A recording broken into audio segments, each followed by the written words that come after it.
Olá, pessoal! Como é que a gente vai fazer a higienização da placa? Como? A gente vai usar sabão amarelo e uma escova de dente bem durinha. Uma escova de dente bem vagabundinha, tá bom? Então a gente vai pegar a nossa placa e vai passar sabão amarelo nela bem direitinho, tá bom? A gente pode complementar a higiene da placa com aqueles comprimidinhos de Corega Tabs, tá? Então a gente deixa 4 dedinhos de água morna, mergulha a plaquinha mergulha também o comprimidinho, tá bom?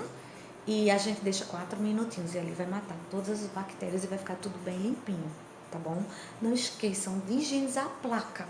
Eu tenho pego placa cheia de tártaro, tá bom?